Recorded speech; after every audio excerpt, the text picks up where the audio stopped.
국회는 여권 주도로 보안수사권 폐지가 골자인 형소법 개정안을 법사위에 상정했습니다. 존치를 주장하는 국민의힘은 억울한 피해자를 위한 최소한의 안전장치라며 법사위 참여를 거부했습니다. 국회로 가보겠습니다. 박희재 기자. 네, 국회입니다. 네, 국회에서 보안수사권 폐지 형소법 개정안 본격 추진되고 있죠. 네, 그렇습니다. 오후부터 범여권 주도로 열린 법사위 전체 회의에서는 검찰의 보안수사권 폐지를 골자로 한 형소법 개정안이 상정됐습니다. 심사를 위해 법안 소위에 회부하는데 민주당은 이와 별도로 당내 TF에서 심의한 법안도 이번 주에 발의한다는 계획입니다.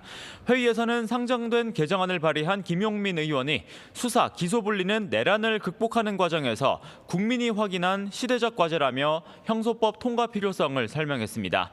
반면 보이콧 기조로 법사위 참여를 거부한 국민의힘은 대신 단체로 회의장을 항의 방문한 뒤 보안수사권은 억울한 피해자를 살피는 최소한의 안전장치라며 존치 필요성을 강조했습니다. 각각 들어보겠습니다.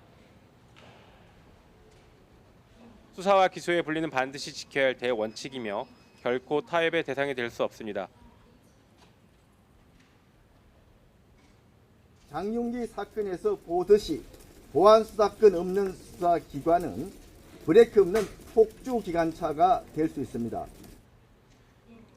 앞서 정점식 원내대표는 정성호 법무부 장관을 접견한 자리에서 피해자들의 억울함이 남지 않도록 검찰의 보안수사권 존치 입장을 거듭 강조했고요. 정성호 법무부 장관은 정부는 폐지가 기본 입장이지만 여야 협의가 필요하고 야당이 법사위에 나와 여러 우려를 전달해달라고 말했습니다. 네, 이어서 각 당의 주요 상황도 전해주시죠. 네, 민주당부터 전해드리겠습니다. 8.17 전당대회를 41일 앞두고 유력주자 출사표가 잇따르고 있습니다. 친명계로 꼽히는 송영길 의원은 그간과 달리 이재명 정부 뒷받침 역할을 하겠다고 말했고, 친문계의 고민정 의원은 문재인 정부 성과를 계승하면서 현 정부를 돕겠다고 이렇게 각각 뚜렷한 비전을 내놨는데요. 이순희 후보를 미리 선택해 결선을 치르지 않는 선호 투표제를 둘러싼 이견도 잇따랐습니다. 정청래 전 대표는 당원 당규 위반 여부를 근거로 당혹스럽다는 반응을, 송영길 의원은 사표 고민이 해소돼 환영한다는 입장차를 보였습니다. 이런 가운데 김민석 전 총리는 오늘 라디오에서 과거 조국혁신당 합당 무산은 과욕이었다며 정청래 전 대표를 다시 한번 겨냥했습니다. 징계 국면에 있는 국민의힘에선 국회 부의장 선거 당시 민주당과 소통한 육선 조경태 의원의 해당 행위 여부가 관심입니다.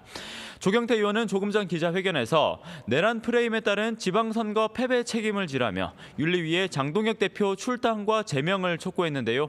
반면 당대표 특보단장인 김대식 의원은 라디오에서 그간 징계 대상으로 거론된 대상 등과는 달리 조 의원만큼은 대상이 맞는다 이렇게 언급하기도 했습니다.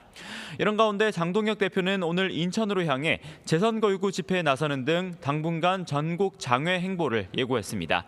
지금까지 국회에서 YTN 박희재입니다.